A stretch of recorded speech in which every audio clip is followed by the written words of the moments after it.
जय श्री माता जी। परम पूज्य श्री माता जी कृपा करके सारे विश्व की सभी संतों को परम चैतन्य प्रदान कीजिए। परम पूज्य श्री माता जी आज सारे विश्व की सभी संत एकत्रित हुई है।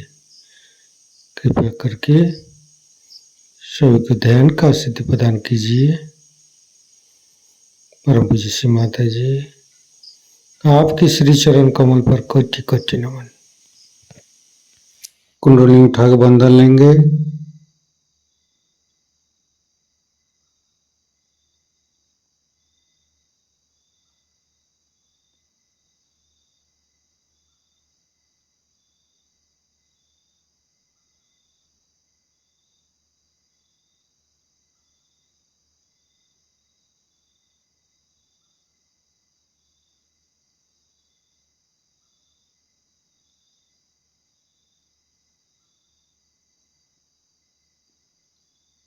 तीनों महामंत्र। ओम तमेव साक्षात् श्री महालक्ष्मी महासरस्वती महाकाली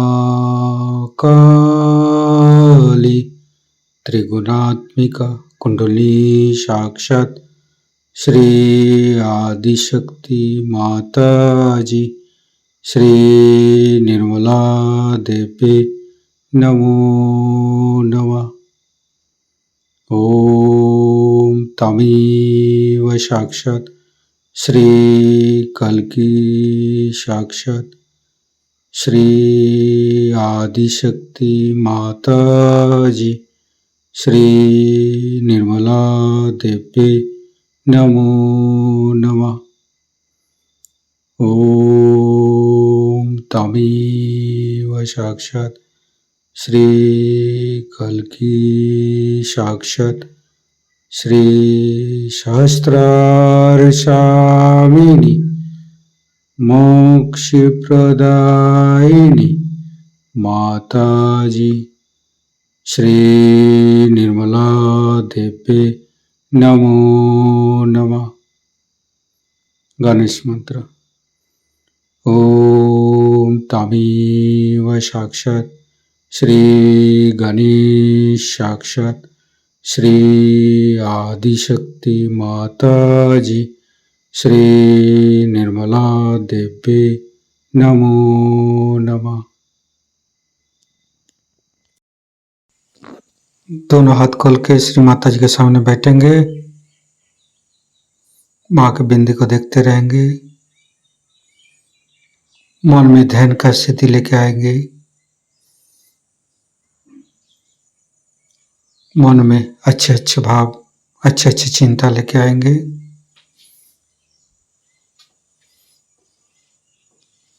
परम पूज्य श्री माता जी ये हृदय ये हमारी सांसें ये रोम रोम आप ही का तो दिया हुआ माँ। कृपा करके आप हमारे हृदय पर आइए और हमारे हृदय में माँ जगदम्बे के रूप में समस्त बाधाएं को समस्त रोगों को दूर कीजिए माँ। हे आदिशक्ति माँ कृपा करके हमारे हृदय को सच कीजिए। सच हृदय कमलासन पर श्री चरण को स्थापित कीजिए माँ। संपूर्ण चित्त अपना हृदय पर परम पूज्य श्री माता जी को देखते रहेंगे। हृदय के अंदर परम पूज्य श्री माता जी आपकी पूजा हमारे हृदय पर होने दीजिए माँ। हे आदिशक्ति माँ हम अज्ञानी हैं। हमारी अज्ञानता के बस में यदि आपकी शान के खिलाफ कोई गलती हुआ हो कृपा करके आप मुझे क्षमा कर दीजिए माँ। हे आदिशक्ति माँ, हमारे हृदय पर आइए। फिर धीरे धीरे चित्त को हम मूलाधार चक्र पर ले जाएंगे। लेफ्ट मूलाधार, राइट मूलाधार, मध्य मूलाधार देखते रहेंगे। हे भगवान, हे आदिशक्ति माँ, आप ही तो प्रभु गणेश है।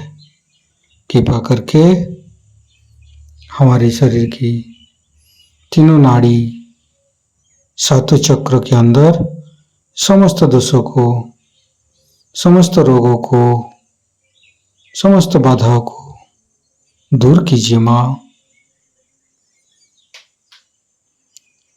हे परमपिता परमेश्वर, हम कभी अतीत में चला जाते, कभी भविष्य में चला जाते, हमें मध्य में स्थापित कीजिए, हमें वर्तमान में स्थापित कीजिए माँ। संपूर्ण चित्त शरीर के मध्य भाग पर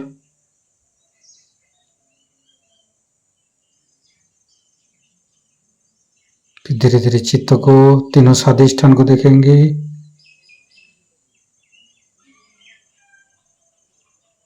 तीनों नाभि,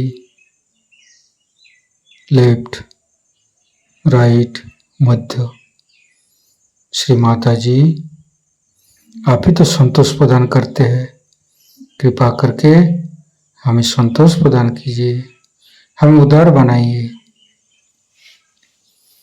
फिर धीरे धीरे चित्त को लेफ्ट हृदय, आदिशक्ति माँ, आपकी परम कृपा में हम शुद्ध आत्मा है। कृपा करके हमारी आत्मा को परमात्मा के साथ जोड़िए माँ। हे आदिशक्ति माँ, आप ही तो शिव पार्वती है। कृपा करके हमारे बाएं हृदय पर आइए और हमारी आत्मा को परमात्मा के साथ जोड़िए। धीरे धीरे चित्त को राइट हृदय, परम पूज्य श्री माता जी, आप ही तो सीताराम जी है। कृपा करके हमारे राइट हृदय पर आइए और हमें मर्यादा प्रदान कीजिए, हमें मर्यादित बनाइए। श्री सीताराम बार बार करेंगे। श्री सीताराम, श्री सीताराम, श्री सीताराम, श्री सीताराम, श्री सीताराम, श्री सीताराम, श्री सीताराम, श्री सीताराम, श्री सीताराम, श्री सीताराम, श्री सीताराम, श्री सीताराम। साक्षात श्री आदिशक्ति माता जी, श्री निर्मला देवी नमो नमः। धीरे धीरे चित्त को मध्य हृदय, परम पूज्य श्री माता जी, कृपा करके हमारे मध्य हृदय पर आइए और हमें साहसी बनाइए। फिर संपूर्ण चित्त, तीनों विशुद्धि, लेफ्ट विशुद्धि, राइट विशुद्धि, मध्य, परम पूज्य श्री माता जी, कृपा करके हमारी गला में माधुर्य प्रदान कीजिए माँ। श्री माता जी, आप ही तो राधा कृष्ण है। कृपा करके हमारे गला पर आइए। फिर धीरे धीरे चित्त को फ्रंट आज्ञा, परम पूज्य श्री माता जी, हमें क्षमाशील प्रदान कीजिए। जीसस मेरी माता मंत्र लेंगे। ओम तमेव साक्षात श्री जीसस मेरी माता साक्षात श्री आदिशक्ति माता जी, श्री निर्मला देवी नमो नमः। फिर बैक आज्ञा, सहस्त्रार, परम पूज्य श्री माता जी, हमारे अंदर अहंकार पति अहंकार को दूर करके हमारे ब्रह्मरंध्र को खोल दीजिए। हमारे शास्त्रार पर आइए, संपूर्ण चित्त शास्त्रार पर रखेंगे। शास्त्रार के साथ लेफ्ट हृदय को जोड़ेंगे, राइट हृदय के साथ शास्त्रार को जोड़ेंगे, फिर मध्य हृदय के साथ जोड़ेंगे, फिर संपूर्ण चित्त शास्त्रार पर रखेंगे। परम पूज्य श्री माता जी हमारे ऊपर ऐसी कृपा कीजिए ताकि आपकी अमृत वाणी को हम शास्त्रार से ग्रहण कर सकें। संपूर्ण चित्त शास्त्रार पर परम पूज्य श्री माता जी को अमृत वाणी हम शास्त्रार से ग्रहण करेंगे। 12 स्वरों का खेल देखा।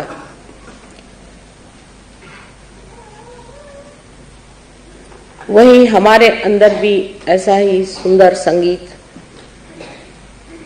निर्माण हो सकता है।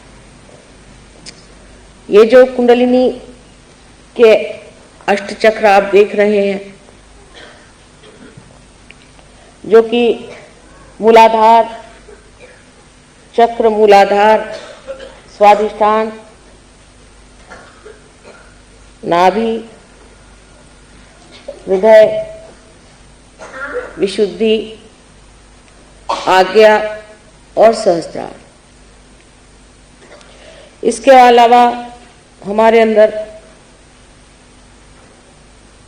सूर्य और चंद्र के भी चक्र हैं। इसी प्रकार ब्रह्मरंध्र को छेदने बाद भी 3 और चक्र हमारे अंदर कार्य करते हैं, जिसे हम अर्धबिंदु, बिंदु और वलय कहते हैं। ये सारे हमारे अंदर स्वर हैं। जैसे अगर सा से शुरू करें तो 7 स्वर सारे ग म प ध नी सहस्त्रार पे नी जाकर के पहुंचता है।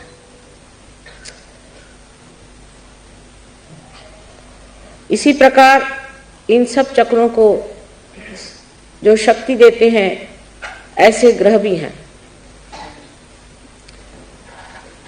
जैसे मूलाधार पे मंगल, स्वादिष्ठान पे बुध, नाभि पर गुरु, हृदय पे शुक्र, विशुद्धि पर शनि, आज्ञा पे सूर्य और सहस्त्रार पे सोमवार, जो कि शिव जी का या देवी का स्थान माना जाता है, आदिशक्ति का।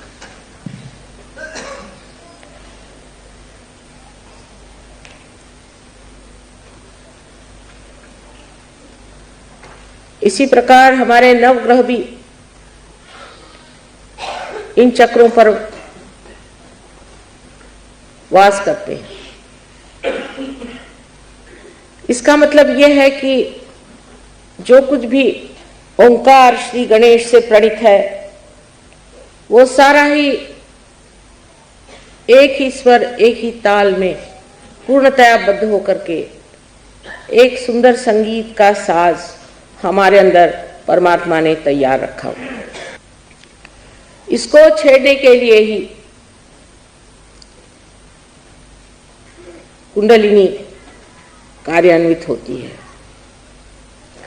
जब कुंडलिनी इन चक्रों को छेदती हुई ब्रह्मरंध्र तक पहुंचती है, उसके उत्थान से हर चक्र में न जाने कितनी ही गतिविधियां हो जाती हैं। बहुत से लोग सोचते हैं और कहते भी हैं कि माँ ये इतना सरल कैसे। सरल तो ऐसे है कि जितनी भी जीवंत क्रियाएं हैं सब बिल्कुल ही सहज है।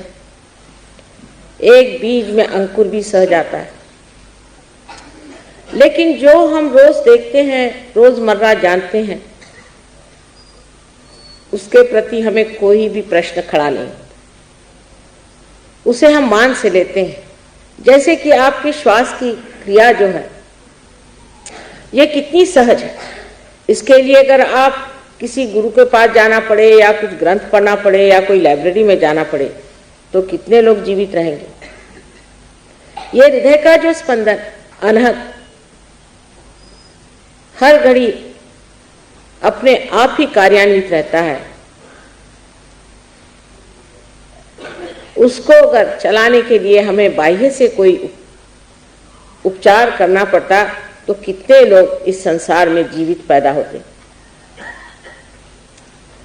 ऐसी अनेक विध चीजें जो जीवंत हैं हम देखते हैं।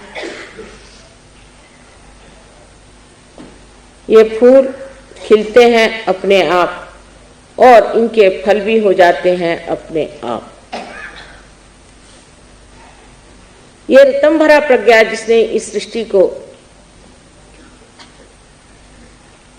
पूरी तरह से आशीर्वादित किया है, वो ये सारे जीवंत कार्य हर क्षण हर पल करती रहती है। इतना ही नहीं, इसका चयन इतना अद्वितीय है कि उसका अनुमान हम अपने मानवीय बुद्धि से नहीं लगा सकते। माने एक आम के पेड़ में सिर्फ आम ही लग सकता, एक हिंदुस्तानी के घर हिंदुस्तानी ही पैदा होता है। मेरा मतलब ये नहीं कि हिंदुस्तानी से है कि वो कोई ब्रांड लेके आता है, लेकिन उसकी शक्ल सूरत से आप जानते हैं कि हिंदुस्तानी। ये जो चयन है, ये जो चॉइसेस है, ये कितने गहन और कितने गणित से बने हुए हैं कि उसका अंदाजा हमारे दिमाग में आ ही नहीं सकता।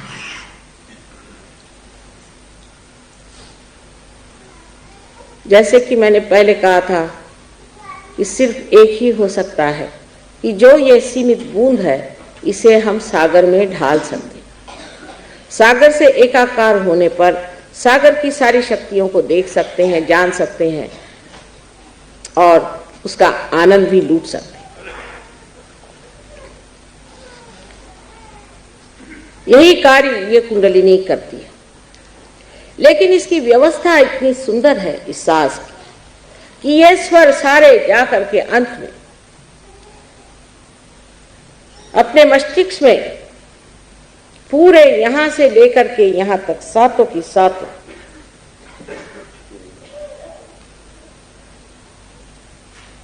जिन्हें कि हम कहते हैं चक्रों के पीठ, पूरी तरह से अपने कार्य में संलग्न होते हैं। ये 7 चक्र जो हम नीचे देखते हैं उनके पीठ हमारे मस्तिष्क के, यहां से शुरुआत करिए या यहां से शुरुआत करिए तो मूलाधार आदि सब करते हुए यहां आपके हृदय चक्र, और हृदय के बाद यहां तक आप आज्ञा चक्र पे आ जाते हैं और यहां विशुद्धि चक्र है। ये तो सारा कुछ आप किताबों से जान सकते हैं, लेकिन जिसने आपको बनाया उसकी कमाल देखिए कि 7 स्वर बनाने के बाद उसके जो पीठ हैं, जो उसके हर एक स्वर का निनाद इन 7 पीठों से बने हुए इस मस्तिष्क में, इस ब्रेन में किस तरह से घुमाया जाता है,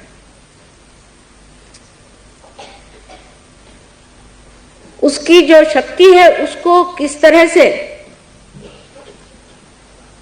एक सुंदर सुगठित तालबद्ध स्वर में आलापा जाता है। ये एक कमाल की चीज है जिसे देखते ही बनता है। इस कमाल को हम इसलिए नहीं देख पाते कि हमारी दृष्टि ही बाहर की ओर है, और अगर कहा जाए कि आप अंदर की ओर दृष्टि ले जाएं तो आप कहेंगे कि ये कैसे करें मां, ये तो मुश्किल काम है। आप अब इस वक्त मेरी बातचीत सुन रहे हैं, आपका सारा चित्त मेरी ओर है, लेकिन अगर कोई घटना घटित हो जाती है तो आपका चित्त वहां आकर्षित हो जाता है। उसी प्रकार कुंडलिनी का जागरण जब होता है तो जो आपका चित्त बाह्य में फैला हुआ है वो एकदम अंदर की तरफ दौड़ता है, और जैसे कोई एक कपड़ा चारों तरफ फैला हुआ उसके अंदर से कोई चीज उसे ढकेलती हुई ऊपर की तरफ ले जाती है, इस प्रकार कुंडलिनी सहस्त्रार पे आने पर उसे चाक कर देती है। लेकिन उसका चाक करना भी इतना सुंदर है कि जब वो भेद होता है तो उस कुंडलिनी का प्रकाश उस सारे चादर में फैल जाता है। जो कहा है कि राम रंग रस भीनी,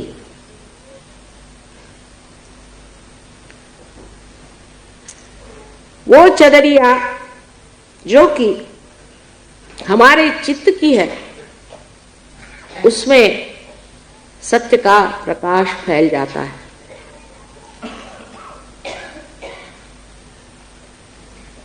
अब कितनी सुंदर रचना है कि हृदय चक्र बराबर यहां बीचों बीच है, जहां पर कि हमारा ब्रह्मरंध्र छेदन होता है। ब्रह्मरंध्र का छेदन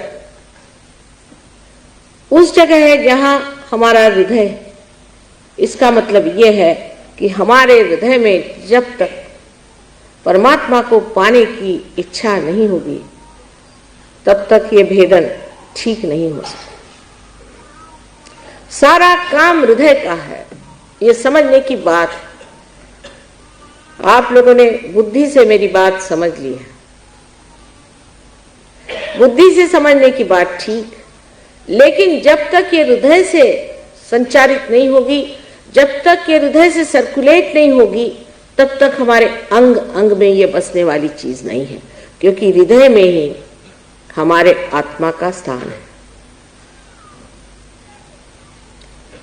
इसलिए ये समझ लेना चाहिए कि हृदय को छेड़ने के लिए पहले हमें अपने हृदय को खोल देना चाहिए।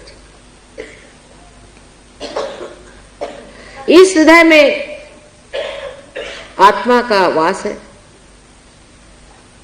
जिसके ऊपर 7 रंगों में इन 7 पीठों से प्रकाश फैला हुआ। इतना निकट का संबंध हमारे इस मस्तिष्क का, ब्रेन का और इस हृदय का। लेकिन आज हमारा हृदय एक तरफ काम करता है, शरीर दूसरी तरफ काम करता है और बुद्धि तीसरे तरफ खींचती है। इसमें कोई समग्रता नहीं। समग्र माने सब अग्रों में से एक ही सूत्र जाना चाहिए। इसमें कोई इंटीग्रेशन नहीं है। इसीलिए हम अपने से ही रोज लड़ते रहते हैं, अपने से ही रोज झगड़ा रहता है।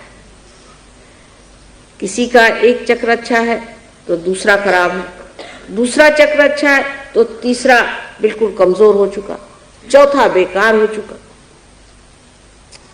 और इन चक्रों की लड़ाई में ही सब तरह की दुविधा, परेशानी, चिंता, बीमारियां आ जाती। और ये सारे चक्र भी पंचमहाभूतों से, एलिमेंट से बने हैं। और एक शेर कहा है कि मौत क्या है, इन्हीं अज़दा कस परेशान होना। जब ये चक्र परेशान हो जाते हैं तो मौत आ जाती है। ये चक्र सारे की सारे जिन पीठों से संचालित होते हैं, गवर्न होते हैं, वो पीठ हमारे मस्तिष्क में है। और हमारे मस्तिष्क से ही सेंट्रल नर्वस के साथ इन सारे चक्रों का चलन वलन हो सकता था, लेकिन होता नहीं है। पैरासिम्पैथेटिक नर्वस सिस्टम से ही हम इन चक्रों को संचालित करते हैं। जब तक हम पैरासिम्पैथेटिक पर अपना प्रभुत्व न जमा ले, जब तक हमारा संबंध वो ऑटोनॉमस नर्वस सिस्टम जिसको हम नहीं चला सकते, ऐसी स्वयं चालित के स्वयं पर अपना जोर न जमा ले, तब तक न हम बदल सकते हैं न दुनिया बदल सकती।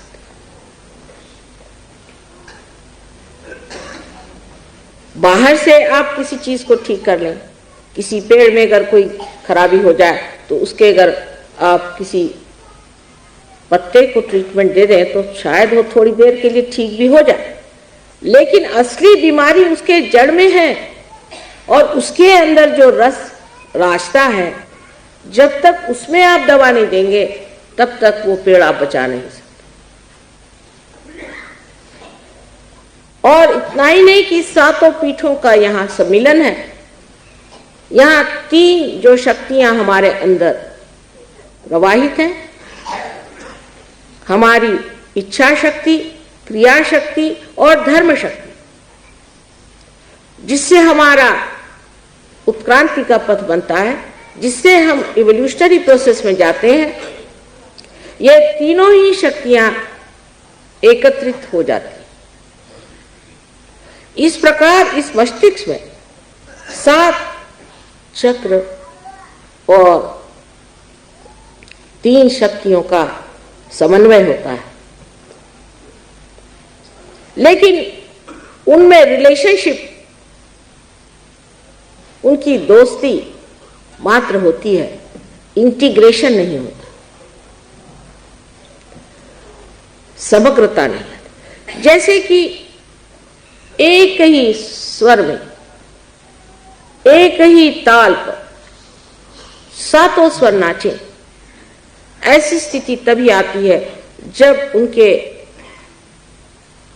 मणि के छिद्र से एक ही कुंडलिनी जैसे कि डोर पुरोई जाती है, उस तरह से पूरी तरह से भेद करती हुई यहाँ पर सहस्त्रार को भेद देती। यह सहस्त्रार के बारे में जितना भी कहा जाए कम है। सहस्त्रार जो हमारा आखिरी चक्र है, इसमें 1000 पंखुड़ियां हैं,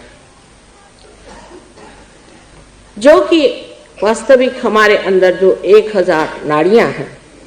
डॉक्टर लोग इस पे कभी कभी बड़ा झगड़ा उठाते हैं कि नहीं 982 है या कुछ है। ये तो बिल्कुल हृदयहीन बातें हैं, जिसमें कोई सुर नहीं, कोई माधुर्य नहीं। 1000 उसमें पंखुड़ियां हैं, जो कि इन नाड़ियों को तेजोमय करती हुई ऐसी दिखाई देती हैं जैसे कि किसी कमल पुष्प में 1000 पंखुड़ियां हो और वो पंखुड़ियां सजीव हो करके और बड़ी सुंदरता से उनका प्रकाश आपस में झिलमिल मिलता, अत्यंत शांत ऐसी ये तेजो वलय से भरी हुई तेजपुंज ज्योतियां जैसे कि पंखुड़ियां हो, इस तरह से प्रकाशित होकर के और आंदोलन करती रहती है। इस आंदोलन से जो हमारे अंदर आनंद निर्माण होता है उसे निरानंद कहते हैं। निरानंद माने केवल आनंद, एब्सोल्यूट जॉय। उसमें कोई दूसरी चीज नहीं बचाती। आनंद में 2 चीज, सुख और दुख नहीं होता, केवल आनंद मात्र, और वो मौन ही में जाना जाता है। जैसे कबीरदास जी ने कहा था कि जब मस्त हुए फिर क्या बोले। वो जो एक श्रेष्ठों की, योगियों की स्थिति है, उस निरानंद स्थिति में उतारने के लिए जब कुंडलिनी इतनी तत्पर है तो सिर्फ थोड़ी सी उसकी सहायता करने से वो आपको उस ओर पहुंचा सकती है जहां इस निरानंद का सागर आपके सम्मुख लहलहाता है। इतनी काव्यमय कुंडलिनी की शक्ति है, इतना सुंदर उसका चलन वलन है कि देखते ही बनता है। हालांकि कुछ कुछ लोगों में मैं देखती हूं कि कुंडलिनी आहत है, आहत स्थिति में कुंडलिनी। कहीं कहीं देखती हूं कि जैसे कोई कमजोर मां छटपटाती हुई किसी तरह से अपने बच्चे को पुनर्जन्म देने के लिए धीरे धीरे उठती है, गिरती है, उठती है, गिरती है। इस प्रकार ये कुंडलिनी बिचारी, जो कि हजारों जन्म में आपके साथ थी और आज फिर आपके साथ आई हुई है, पूर्णतया प्रयत्न करती है कि किसी तरह से मेरे बच्चे को उसका जन्म मिले। ये करुणामयी मां, प्रेममयी मां, ये आपको किसी तरह से तकलीफ कैसे दे सकती, जिसने हजारों वर्षों से यही प्रतीक्षा की कि मेरा बेटा किसी न किसी दिन इस शुद्ध इच्छा को पूरित करे और इस योग को प्राप्त करे, वो आपको किसी प्रकार से भी दुख नहीं दे सकते। लेकिन मैंने आपसे जैसे बताया, दुनिया में इतने कटु लोग हैं कि जो शुभ और उच्च चीजें हैं उनके प्रति भी कोई आदर नहीं करते, उनको किसी भी चीज के प्रति आदर नहीं होता है। वास्तव में ये लोग स्वयं का भी आदर नहीं करते, इसलिए ये समझ ही नहीं सकते कि संसार में कोई चीज उच्च हो सकती है, या ऐसी कोई विशाल चीज हो सकती है, या ऐसी कोई महान चीज हो सकती है जो पूर्णतया पवित्र हो। हमारे सामने इतने संतों के उदाहरण होते हुए भी हम लोग भूल जाते हैं कि जब वो इस संसार में आए तो वो अपने लिए नहीं आए, क्योंकि उनको क्या करने का था, वो तो सब कुछ पाए हुए थे। वो कुछ देने के लिए हमारे पास आए थे और जो उनको देना था वो उन्होंने काम हमारे अंदर, हमारे शरीर के अंतर्गत कर दिया। सिर्फ उसकी जानकारी हमें नहीं, बाह्य से हम जरूर उनके गुण गाते हैं, उनके गाने गाते हैं, उनकी प्रशंसा करते हैं, लेकिन हम इससे अभी अभिज्ञ हैं। अभी तक हमने ये जाना ही नहीं कि वो स्वयं हमारे अंदर बसे हुए इस कार्य के लिए तत्पर हैं। एक बार कुंडलिनी का जागरण होने दीजिए, तभी ये कार्य होगा। सहस्त्रार की सुंदर व्यवस्था ऐसी है कि अगर आप अपने ब्रेन को काट दें और ट्रांसफर सेक्शन में उसे देखें तो वास्तविक ऐसे दिखाई देगा जैसे कि कमल की पंखुड़ियां इस तरह से चारों तरफ लगी हुई। सहस्त्रार की दूसरी कमाल संसार में आप देखिए कि श्रीफल माना जाता है, देवी का फल, जिसे हम लोग नारियल कहते हैं। इसकी तुलना हर बार अपने ब्रेन से होती है। आपको आश्चर्य होगा कि ऋतंभरा प्रज्ञा ऐसी है कि आप नारियल के पेड़ के नीचे या हजारों पेड़ों के नीचे सो जाइए, आज तक कहीं भी ऐसी वारदात नहीं हुई कि नारियल का पेड़ किसी पशु पर या किसी मनुष्य पे गिरा। क्या आप इस कमाल से परिचित हैं? जब तक आप समुद्र के किनारे नहीं जाएंगे तब तक आप इस कमाल को नहीं देख सकते। और समुद्र में भी एक कमाल देखिए कि नारियल के पेड़ जो समुद्र के किनारे में होते हैं, हालांकि इतनी जोर की हवा और बरसात और मानसून का थपेड़ा होते हुए भी सारे नारियल के पेड़ उस समुद्र के ओर झुक जाते हैं, क्योंकि वो हमारा गुरु तत्व है। क्योंकि वो हमारा गुरु है इसलिए उसके आगे झुके रहते हैं, नतमस्तक रहते हैं। उनकी समझ सहज और नैसर्गिक है, नेचुरल है, और हमारी समझ अभी बहुत ऊंची होने के कारण इतनी नैसर्गिक नहीं रही।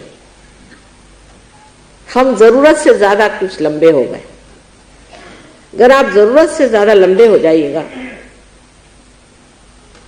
तो बहुत सी चीजें जो पाने की है कभी कभी खो जाती हैं, या अगर जरूरत से ज्यादा नाटे हो जाइए तो भी वो चीज खो ही जाती है।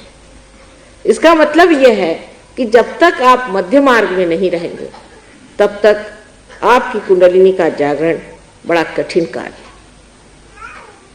लेकिन तो भी आजकल परमात्मा की कृपा इतनी जबरदस्त है, इतनी अनुकंपा उनकी बह रही है, मैं स्वयं आश्चर्य करती हूं कि हजारों लोग एक साथ पार हो जाते हैं। हालांकि इसके बारे में भृगु मुनि ने अपनी नाड़ी ग्रंथ में लिखा था कि ऐसा होगा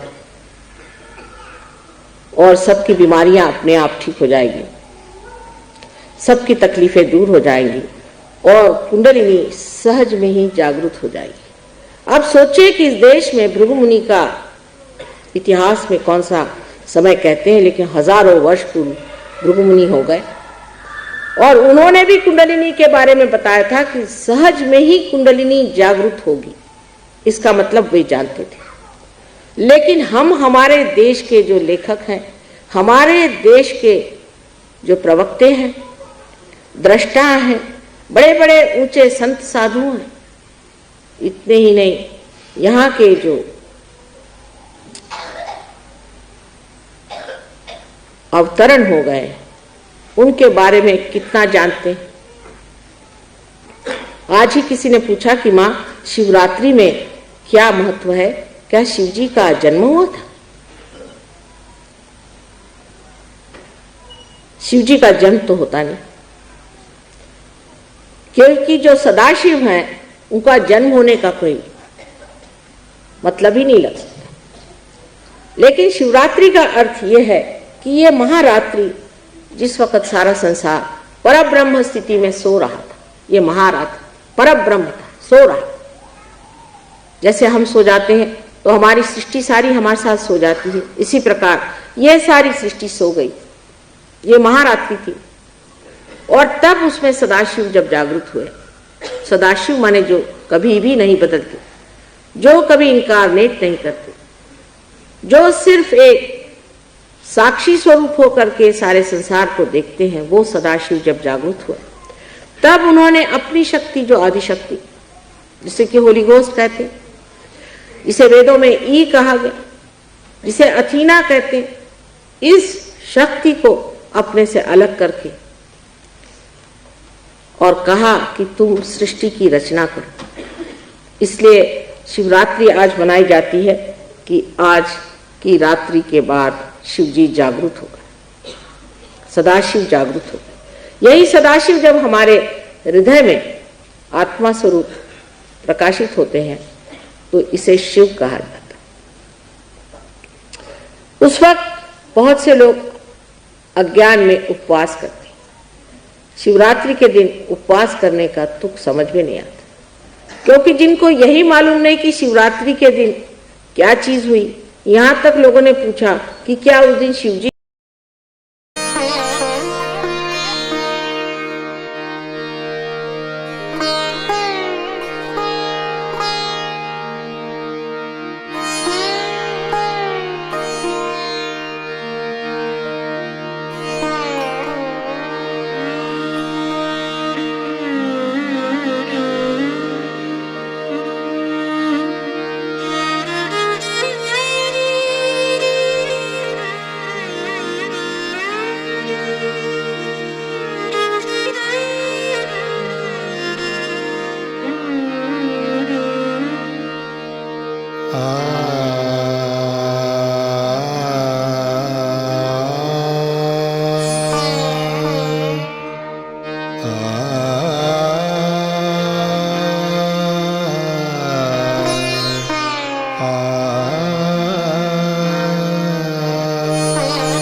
जगत जननी तू देवी अखिल जगत जननी तू देवी महिषासुरमर्दिनी भवतारिणी महिषासुरमर्दिनी भवतारिणी त्रिविधताप मनीचे मम शमवी त्रिविधताप मनीचे मम शमवी अखिल जगत जननी जननी तू देवी देवी देवी देवी अखिल जगत जननी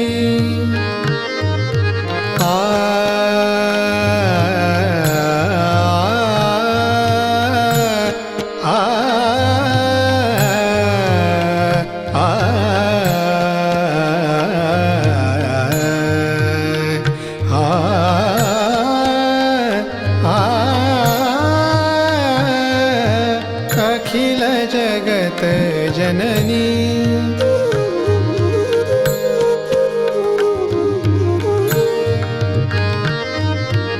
असुर पतितमय धरा जाहली असुर पतितमय धरा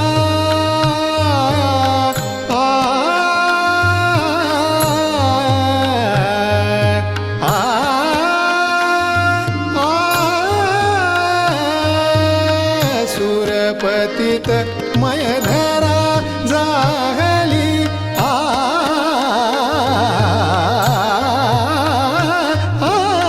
सुरपतित मय धरा जाहली भाव भक्ति निर्मल सेवा मुरली भाव भक्ति निर्मल सेवा मुरली दलन करुनियरी जन मन रमवी अखिल जगत जननी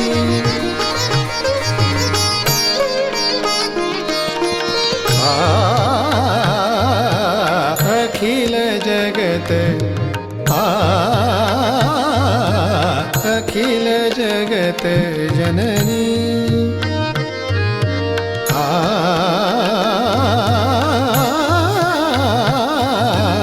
अखिल जगत जननी तू देवी अखिल जगत जननी अखिल जगत जननी अखिल जगत जननी तू देवी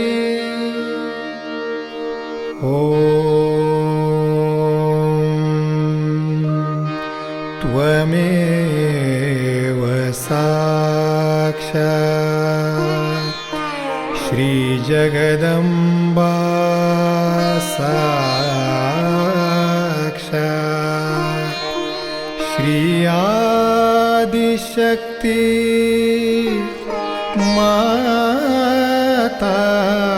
माताजी श्री निर्मला देवे नमो नमः नमो नमः नमो नमः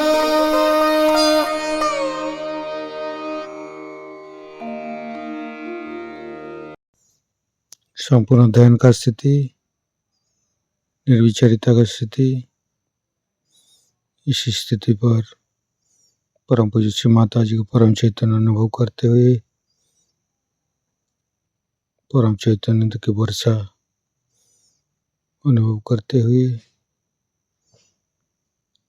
थोड़ी देर रहेंगे। प्रे करेंगे परम पूज्य श्री माता जी, आज का ये ब्रह्म ध्यान पर आपने जो हमको परम चैतन्य अनुभव कराया, इसके लिए मैं आपको कोटि कोटि नमन। कुंडली उठा के बंधन लेंगे।